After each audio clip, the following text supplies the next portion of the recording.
This presentation will define what an argument is and explain why you need one in most of your academic essays. Arguments are everywhere. You may be surprised to hear that the word argument doesn't have to be written anywhere in your assignment for it to be an important part of your task. In fact, making an argument, expressing a point of view on a subject and supporting it with evidence is often the aim of academic writing. Your instructors may assume that you know this, and those may not explain the importance of arguments in class. Most materials you learned before is or has been debated by someone somewhere at some time. Even when the material you read or hear is presented as a simple fact, it may actually be one person's interpretation of a set of information.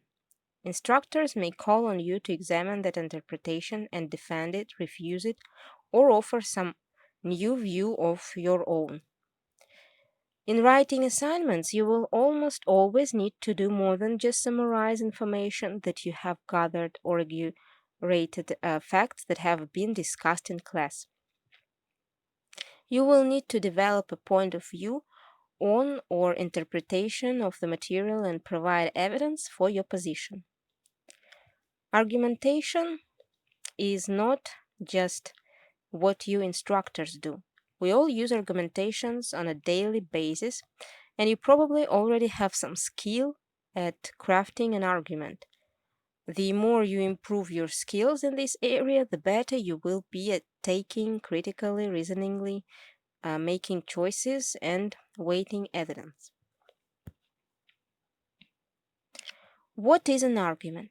In academic writing, an argument is usually a main idea, often called a claim or thesis statement, backed up with the evidence that supports the idea. In the majority of college paper, you will need to make some sort of claim and use evidence to support it, and your ability to do this well will separate your papers from those of students who see assignments as mere accumulation of facts and details. In other words, gone are the happy days of being given a topic about which you can write anything. It is time to stake out a position and prove why it is a good position for a thinking person to hold. Claims can be as simple as protons are positively charged and electrons are negatively charged, with evidence such as in this experiment, protons and electrons acted in such and such a way. Claims can also be as complex as the end of the South African system of apartheid was in, inevitable, using reasoning and evidence such as every successful revolution in the modern era has come about after the government in power has given and then removed small concessions to the uprising group. In either case, the rest of your paper will detail the reasoning and evidence that have led you to believe that your position is best. When beginning to write a paper, ask yourself, what is my point? For example, the point of this presentation is to help you become a better writer, and we are arguing that an important step in the process of writing effective arguments is understanding the concept of argumentation. If your papers don't have a main point, they cannot be arguing for anything.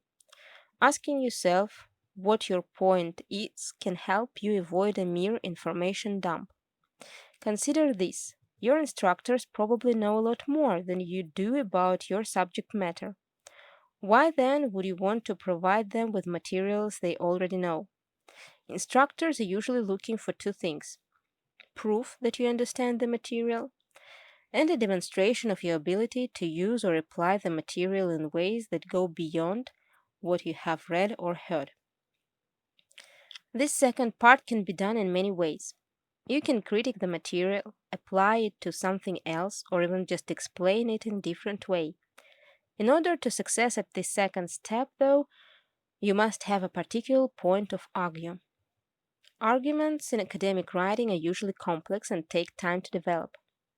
Your argument will need to be more than a simple or obvious statement such as Frank Lloyd Wright was a great architect. Such a statement may capture your initial impression of Wright as you have studied him in class. However, you need to look deeper and express specifically what caused that greatness. Your instructor will probably expect something more complicated, such as Frank Lloyd Wright's architecture combines elements of European modernism, Asian aesthetic form, and locally found materials to create a unique new style.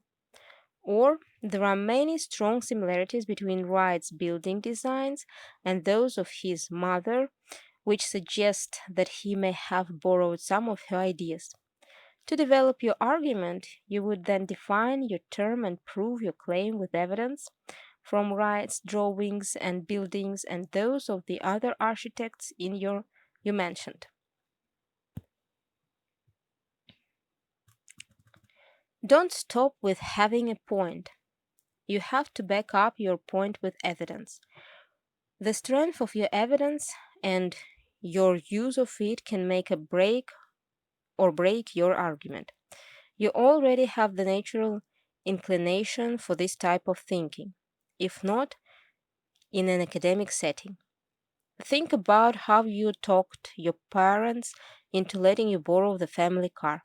Did you make feel parents guilty because your friends' parents all let them drive? Did you whine until they just wanted you to stop? Did you look up statistics on teen driving and use them to show how you didn't fit the dangerous driving profile?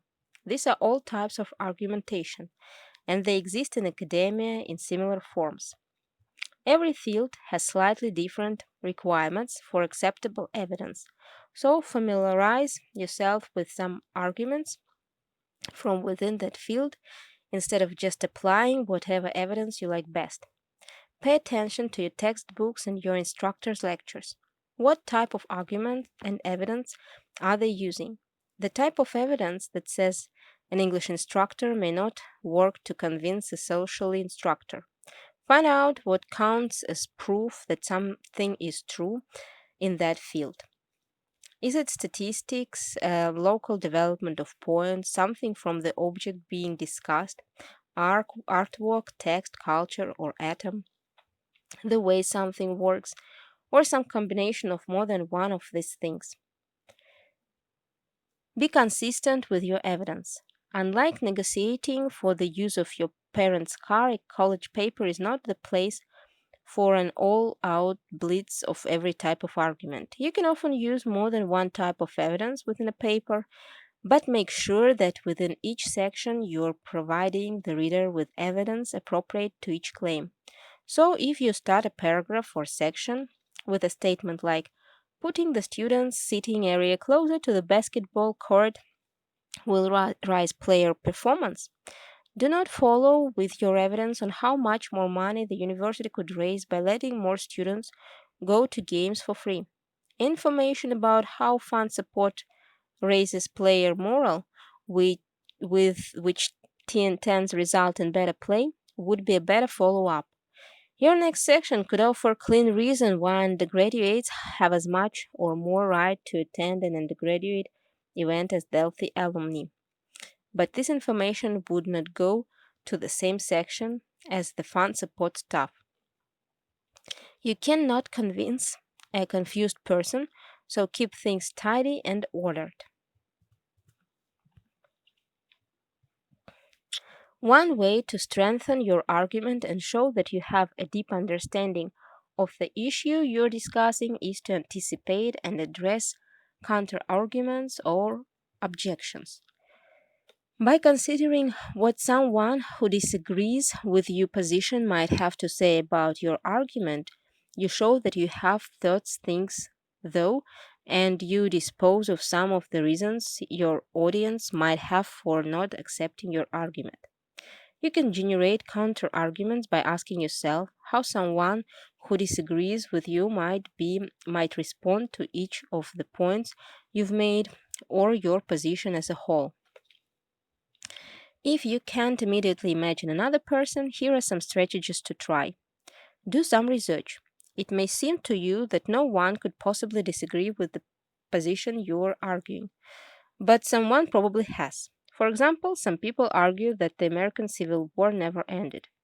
If you're making an argument concerning, for example, the outcomes of the Civil War, you might wish to see what some of these people have to say. Talk with a friend or with your teacher. Another person may be able to imagine counter arguments that haven't occurred to you. Consider your conclusion or claim and the premises of your argument and imagine someone who denies each of them. For example, if you argued, cats make the best pets, this is because they're clean and independent, you might imagine someone saying, cats do not make the best pets, they are dirty and needy. Once you have thought up some counter arguments, consider how you will respond to them. Will you concede that your opponent has a point, but explain why your audience should nonetheless accept your argument? Will you reject the counter argument and explain why it is mistaken? Either way, you will want to leave your reader with a sense that your argument is stronger than opposing argument. When you're summarizing opposing arguments, be charitable. Present each argument fairly and objectively rather than trying to make it look foolish. You want to show that you have considered the many sides of the issue.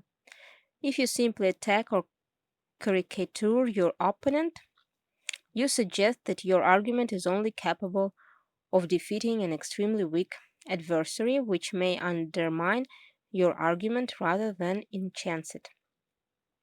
It is usually better to consider one or two serious counterarguments in some depth, rather than to give a long but superficial list of many different counterarguments and replies. Be sure that you reply inconsistent with your original argument. If considering a counterargument changes your position, you will need to go back and revise your original argument accordingly. Audience is a very important consideration in argument. A lifetime of dealing with your family members has helped you figure out which arguments work best to persuade each of them. Maybe within works with one parent, but the other will only accept cold, hard statistic. Your kid brother may listen only to the sound of money in his palm. It's usually wise to think of your audience in an academic setting as someone who is perfectly smart but who doesn't necessarily agree with you. You're not just expressing your opinion in an argument, it's true. And in most cases, your audience will know something about the subject at hand, so you will need study proof. At the same time, don't think if your audience is capable of reading your mind. You have to come out and state both your claims and your evidence clearly. Do not assume that because the instructor knows the material, he or she understands what part of it you're using, what you think about it, and why you have taken the position you've chosen. Critical reading is a big part of understanding argument. Although some of the materials you read will be very persuasive, don't fall under the spell of the printed words as authority. Very few of your instructors think of the text they assign as the last word on the subject. Remember that the author of every text has an agenda, something that he or she wants you to believe. This is okay. Everything is written from someone's perspective, but it's a good thing to be aware of. Take notes either in the margins of your source or on a separate sheet as you read, but always a better way that highlighter. Simply highlighting a text is good for memorizing the main idea in the text. It does not encourage critical reading. Part of your goal as a reader should be to put the author's ideas in your own words. Then you can stop thinking of these ideas as facts and start thinking of them as arguments. When you read, ask yourself questions like, what is the author trying to prove and what is the author assuming I will agree with? Do you agree with the author? Does the author adequately defend her argument? What kind of proof does she use? Is there something she leaves out that you would put in? Does putting it in hurt her argument? As you get used to reading critically, you will start to see the sometimes hidden agendas of other writers, and you can use the skill to improve your own ability to craft effective arguments.